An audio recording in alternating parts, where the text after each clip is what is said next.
Boa tarde, meu nome é Paulo. Vou fazer aqui agora a apresentação sobre otites médias crônicas. Bom, começando aqui, a otite média crônica ela vai ser um processo inflamatório da mucosa da orelha média que vai acometer desde a membrana timpânica até todas as cavidades anexas da tuba auditiva, que vai durar mais de 3 meses e acompanhada de uma secreção atrás de uma membrana timpânica intacta ou de uma otorreia que vai estar associada ali com a perfuração dessa membrana timpânica. Bom, normalmente a otite média crônica vai ser decorrente de uma otite média aguda prévia, mas ela pode ter outras causas, como a disfunção de uma tuba auditiva, um trauma nessa membrana timpânica que acabou perfurando ela, uma otite média serosa, um tumor ou uma doença sistêmica. Sobre a disfunção tubária, o fato da tuba auditiva não estar funcionando corretamente vai fazer com que ocorra uma alteração na principal função da tuba auditiva, que é manter essa ventilação e esse equilíbrio de pressão dentro da orelha média, e devido a essa perda da capacidade de equilibrar a pressão, um decorrente aumento da pressão da orelha média, uma diminuição da pressão da orelha média, não vai poder ser compensado pela tuba auditiva, e isso vai acabar aumentando a pressão na membrana timpânica, seja uma pressão positiva, empurrando ela em direção ao meato acústico externo, ou uma pressão negativa, causando uma atelectasia e uma possível até mesmo rotura dessa membrana timpânica. Bom, as otites médias crônicas, as duas principais vão ser as otites médias crônicas não colesteatomatosas e colesteatomatosas. Dessa forma, a otite média crônica não colesteatomatosa ela vai ser um processo inflamatório que vai estar associado a uma perfuração persistente da membrana timpânica. Como a gente tinha visto anteriormente, pode ser por um possível caso de otite média aguda que causou uma perfuração dessa membrana.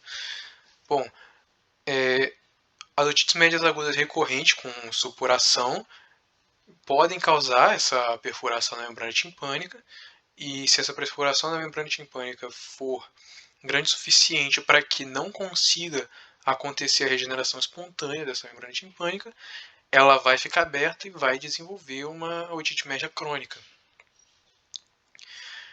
A contaminação ela pode acontecer tanto pela rinofaringe, através da tuba auditiva, como pela perfuração que foi feita da membrana timpânica. A mucosa da orelha média na otoscopia pode estar normal, pode estar espessada, ela pode ter tecido granuloso, ou pode até mesmo estar polipóide.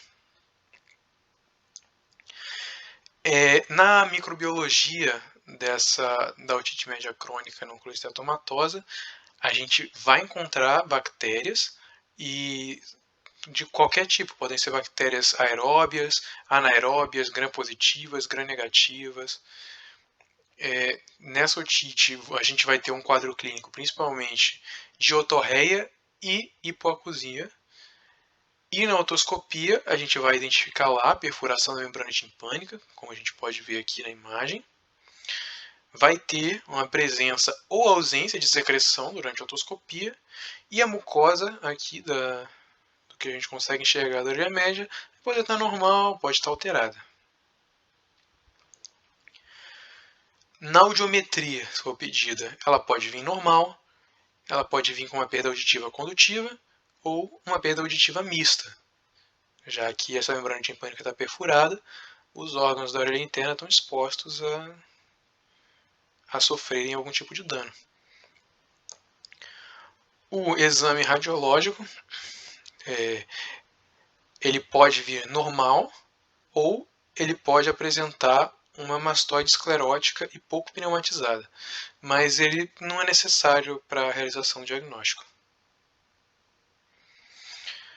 Em relação ao tratamento dessa otite, a gente tem o tratamento clínico, que vai ser tratar os fatores predisponentes que estão mantendo essa otite, aspirar essa secreção que está soltando constantemente da orelha média, cauterizar o tecido de granulação, se tiver esse tecido de granulação, fazer antibiótico terapia e corticoide tópico, e em caso de infecção sistêmica, fazer aí uma antibiótico terapia sistêmica também.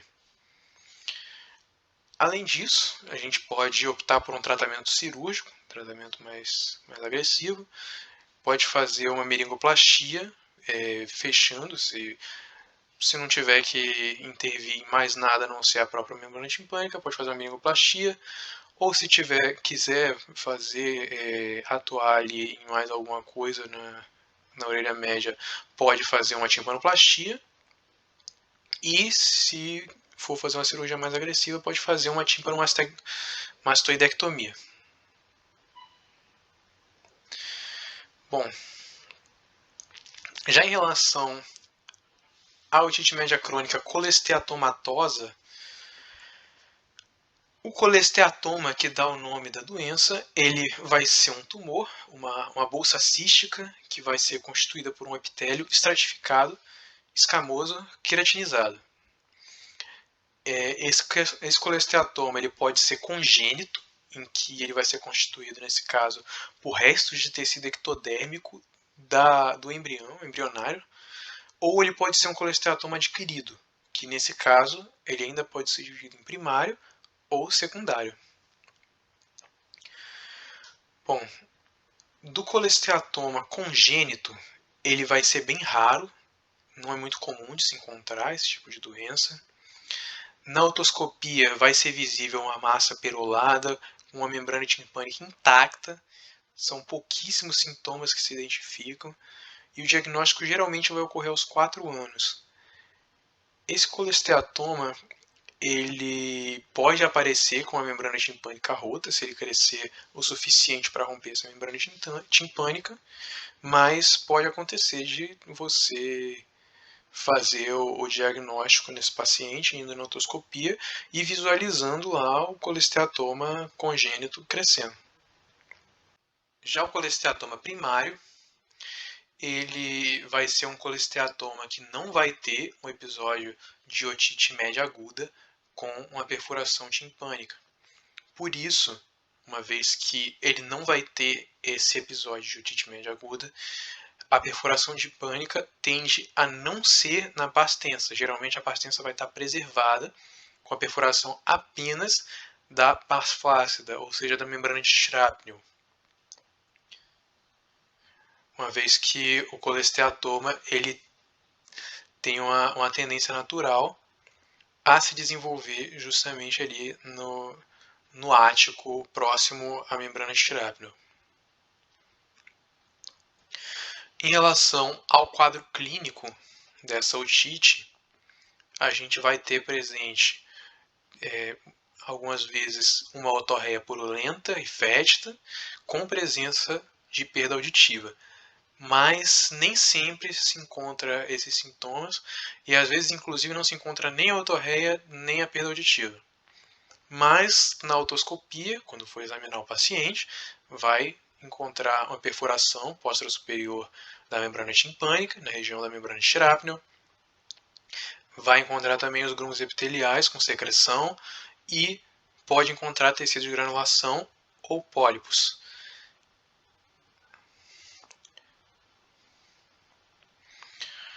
Pode ser solicitada também uma tomografia de crânio para avaliar esse paciente, mas essa tomografia ela não é um exame para diagnóstico de otite média crônica colesteatomatosa.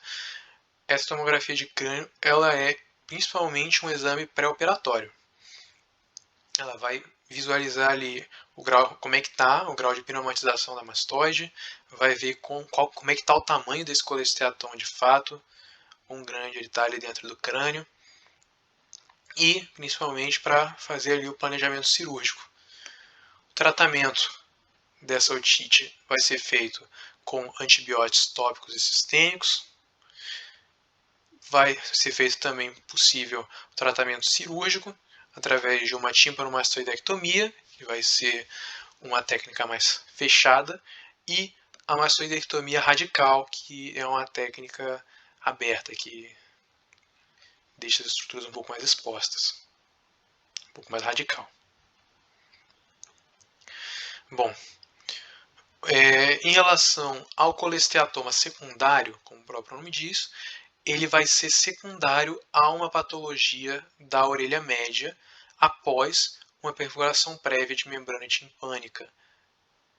Ou seja, essa perfuração da membrana muito provavelmente vai ser da pars tensa. Pode ter uma perfuração marginal da membrana timpânica, incluindo a região do ânulo fibrocartilaginoso. Assim como também é possível encontrar nesse tipo de otite média crônica a presença de lesão dos ossículos. Bom, no quadro clínico dessa doença, a gente vai ter uma tríade sintomática, em que vai ter 3 sintomas principais, que é a perfuração marginal timpânica, uma secreção purulenta fétida e a eliminação das películas epidérmicas, que é característica normalmente de um colesteatoma. Além dessa tríade sintomática, também pode ser encontrado no paciente hipoacusia.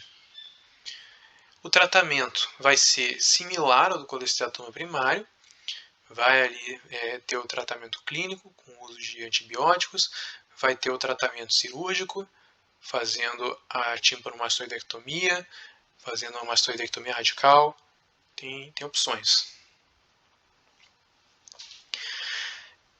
Analisando as complicações da otite média crônica, nós temos a possibilidade de acabar complicando para uma mastoidite aguda. Podem se desenvolver abscessos também, um abscesso subperiosteal, de Bezold, um abscesso cerebelar, um abscesso cerebral. Pode acabar cometendo ali o nervo facial e acabar desenvolvendo uma paralisia facial. Pode acabar afetando ali o vestíbulo, podendo fazer uma labirintite ou uma fístula labiríntica. Pode afetar o sistema nervoso central, tendo uma possível meningite ou uma encefalite, e pode também acometer o sistema hematogênico, podendo causar uma septicemia. E essas complicações, o tratamento delas vai ser bem direcionado, mas no geral o que se espera é que esse paciente tem que ser internado, ele tem que receber uma antibiótico terapia endovenosa para segurar esse quadro, evitar uma septicemia, tentar controlar esses abscessos, evitar uma encefalite, a meningite, controlar essas situações um pouco mais urgentes e lidar com esse paciente de forma individual. Se o paciente tem um abscesso, pode ser necessário drenar. Se o paciente tem uma mastoidite, pode ser necessário fazer uma timpanomastoidectomia, e vai conduzindo o paciente dessa forma.